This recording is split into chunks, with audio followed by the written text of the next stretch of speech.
let's slide on over. It's been 3 weeks. We've got 3 episodes of Willow. Oh yeah. We're not going to go into the deeps of each, but we have the Wildwood episode, Yep. the Prisoners of Skellen episode, and the Beyond the Shattered Sea episode.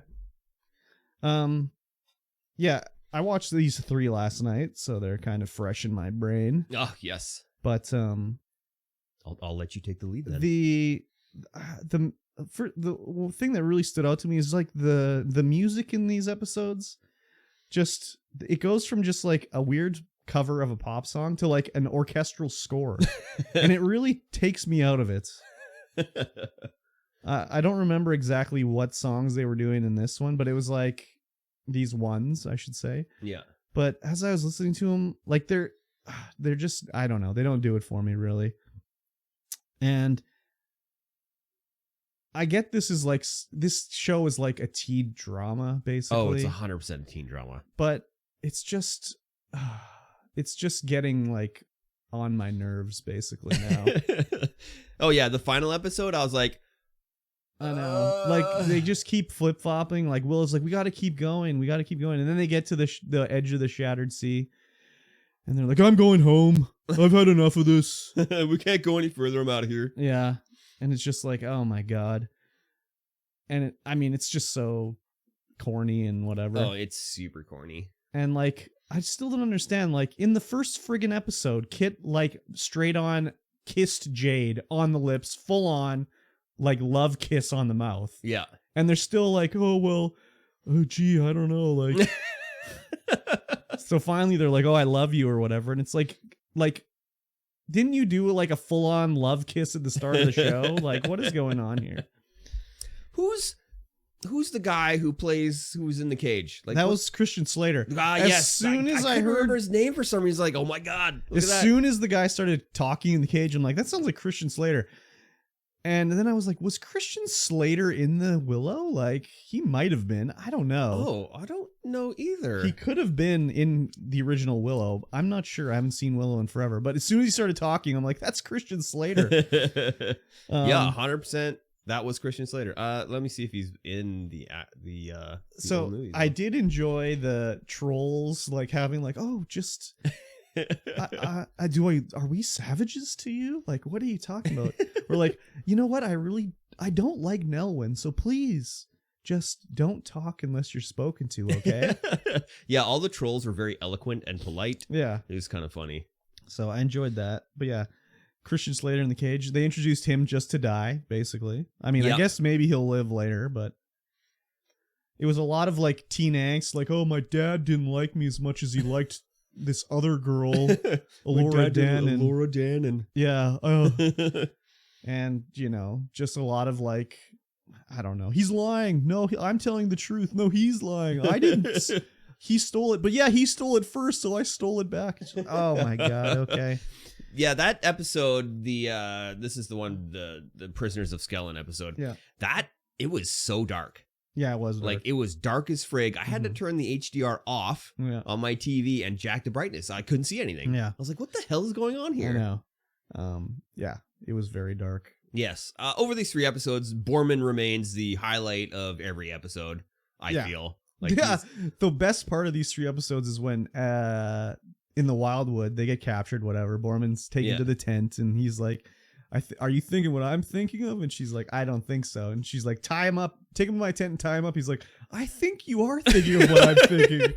But he's describing his escape, and they have him, he's in the waterfall, like washing, and he's flipping his hair around and everything, trying to be all sensual. Yeah. I was cracking up with that part. That part was hilarious. But yeah, Borman is like the highlight of the show. So we essentially, in that episode, the Wildwood episode, we eventually find out that Jade is actually a bone reaver. Very convenient. Very convenient. Very nice turn of events here. And they keep talking about, like, I haven't seen you in 80 moons or whatever. Like, does that mean like 80 weeks? Or 80 new moons, I think. 80 like full moons or something like that. So that's a week, right? I guess. Full moon? Yeah. A full moon cycle? Yeah. Isn't that 7 days? 2 weeks, isn't it? Okay. So it's like 80. So it's been 80 moons since Borman's seen her. Yeah. Which is if it's 2 weeks, that's like not very long. And then same thing with Jade. It was like she's been gone for 20 moons or whatever. Maybe it's different in this world, but it's like you wouldn't recognize your sister after like 8 weeks or whatever it was. Like, holy shit. So it's almost a month is a moon. Okay.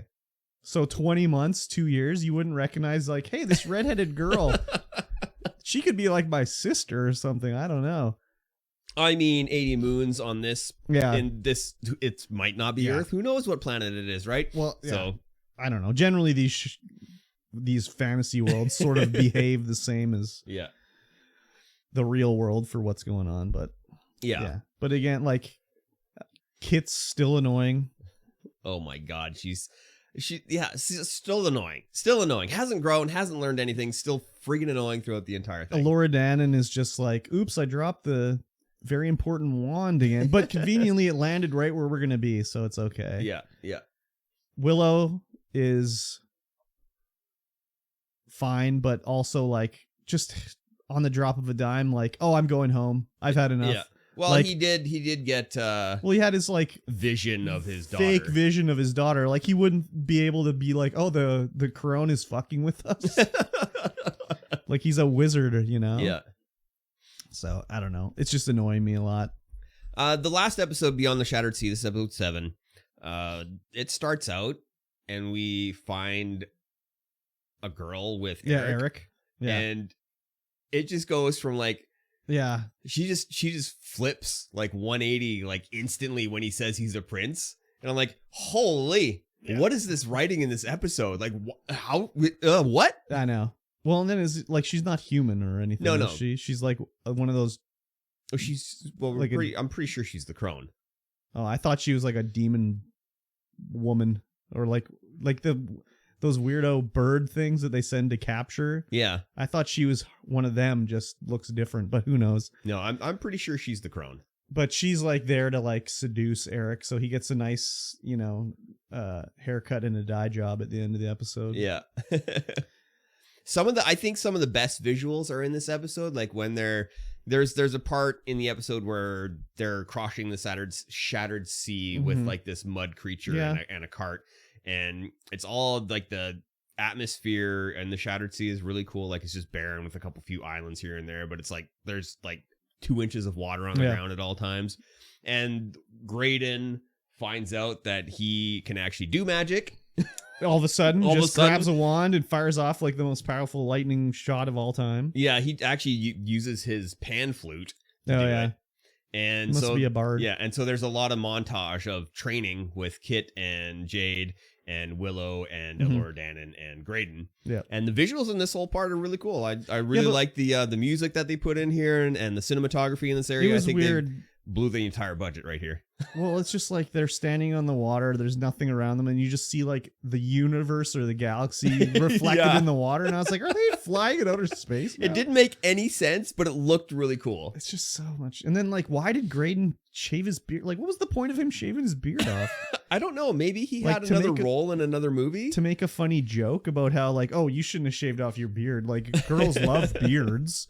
It's like, why didn't you tell me that before? Like, yeah, that didn't make any sense whatsoever to have that in the movie. But I think he might have had another role in another thing and he would have had to shave. I don't think they would. I don't know. He's not big enough of an actor to be like, I got to go away from the Willow set for 2 weeks. Yeah.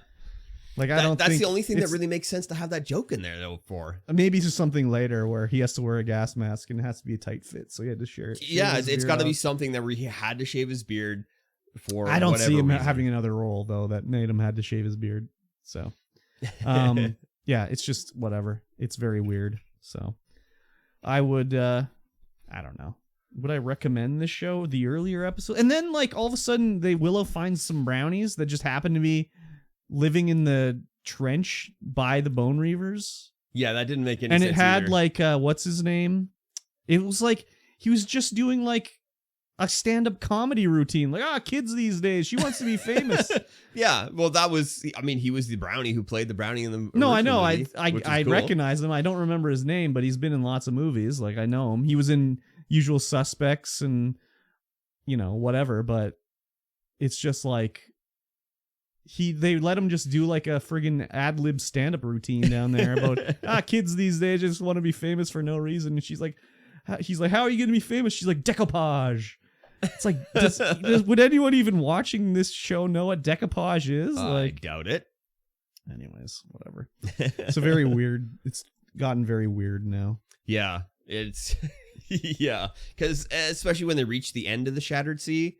And Kit, they're like, we gotta yeet ourselves. It's like a big waterfall, and they're like, we gotta yeet ourselves over. That's the only way. Yeah, it's like, okay, but now they're like love. They are like sisters now. Yeah, now they're okay. They're with buddies. They're pals.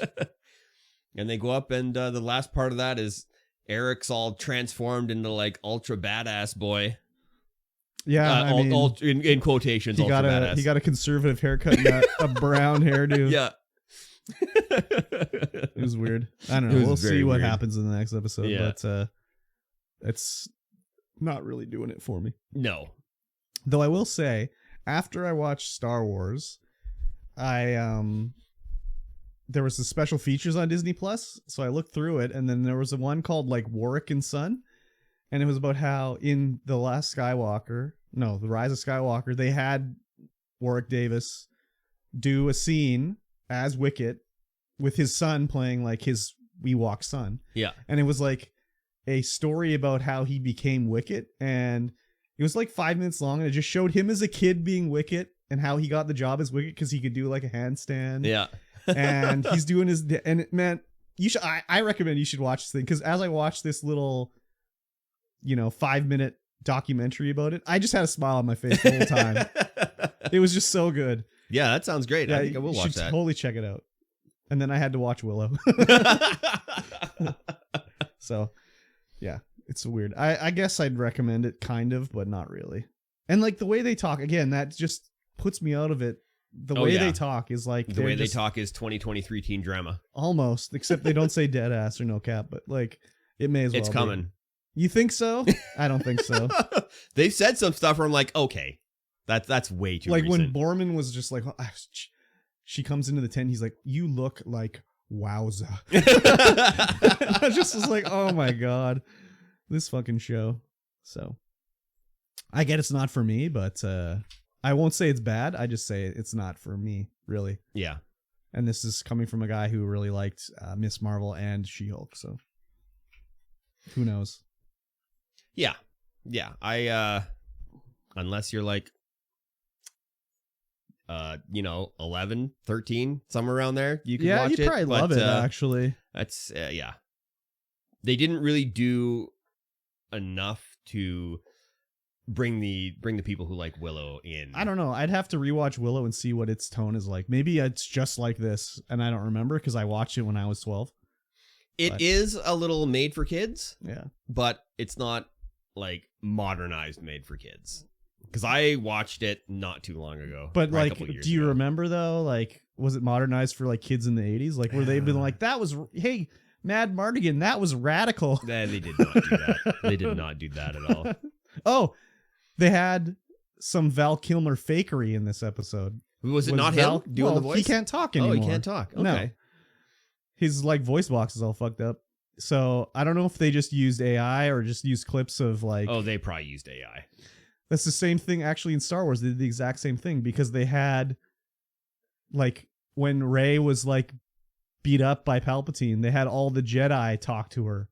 So they had like voice clips of Mace Windu and Anakin and whatever, but they also had Sir Alec Guinness's voice. So they must have just clipped together pieces of Star Wars because he somehow said Rey to her. No, they would have AI'd it. Nah, it didn't sound that good. Yeah? No, I don't think so. Kind of like choppy and stuff? I think they probably clipped it together. The AI voice generation now it's better, but it's super good. But look at the stuff they're doing with like faces on Star Wars. They can't even deep fake them so they look good. They can. Nah, they haven't done a very good job. The one episode of Mandalorian that you haven't watched yet? With Luke? Yeah. I've seen the clip. It doesn't look that good. It looks pretty good. No, I could tell. Well, I mean, I know it's not him, but as I saw it, I was like, oh, that doesn't really look like Mark Hamill as Luke Skywalker. Depending on which episode you're watching. Like, which episode are you? Well, I saw the clip on YouTube of when he picks up Grogu.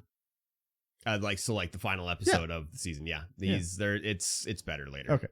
But even in like Rogue One, when they show Grand Moff Tarkin, I'm like, oh, that looks terrible. Yeah, or Princess Leia looks terrible. The Rogue One, that was way back when they were still developing. Okay, well, even still in this Rise of Skywalker, I just watched, all of the times they did it looked terrible. Yeah, you could immediately tell. If you watch, there's there's an episode of Corridor Crew where they fix that last scene of Mandalorian and do a proper deep fake with their style where they put in like tons of hours into it. So, but that's what I mean. And it looks really good. Disney can't even do it properly. No. So. Anyways, it's like you could have had him talk. You could have had Mark come in and talk. Yeah, but he doesn't even sound like Luke anymore. He sounds like an old Luke. He's like 60 years old, 70 years old, 80 years old. A little bit. So, yeah, how old is Mark Hamill now? Well, he's got to be close to 80. Oh, 71. Yeah. Okay, so he's 70. Yeah, he's born in 51. Wow. It's yeah. Still going strong though, which is nice. Yeah. But yeah, Willow. I don't know. Yeah. I'll finish it off, but it's like my least favorite of any of the. Is it my least favorite show we've done for this segment? I don't know, man. I think I gotta say maybe my least favorite was Lupin. Well, Lupin was more of a Weebus Plebus. No. Not the movie, the show. Oh, right, Lupin, Arsene. Yeah. Arsene Lupin. Like that had a bunch of stupid shit in it too. We did not finish that though. Well, we watched the first season. Did we watch the whole first season? Yeah. It ended with his son getting kidnapped. That was the first season. Yeah. So, it was just like he was incredibly dumb in that show. Yeah, I'm just trying to think of if I had a harder time watching that or this, and I definitely had a harder time watching Lupin. Yeah, where Lupin was like a struggle to get through, whereas Willow isn't a struggle. I can get no, through it's it not easily. A struggle. It's just like, wow, this is silly. Why would you do this? Yeah, exactly. Yeah, but still entertaining to watch. Yeah. Anyways, Willow. Hopefully, the next episode's the last one. Yeah, I think it will be. I don't know, dude. I think it's going to be 12 episodes, so there's probably 3 more. You think so? It feels like it's wrapping up. Well, what are they wrapping up? Like the next episode is at Immemorial City. Yeah, but only 2 of them are. So Eric is going to convince Jade or Laura Dan and Kit to become bad guys. And then the Willow and everybody else is going to have to come and appeal to their goodness in the next 2 episodes. Hey, or it could just be Kit and Danon start the Rumble, and then everyone else joins in. No. And then Finn. No. No, I don't think so. So, who knows? But we'll see anyways.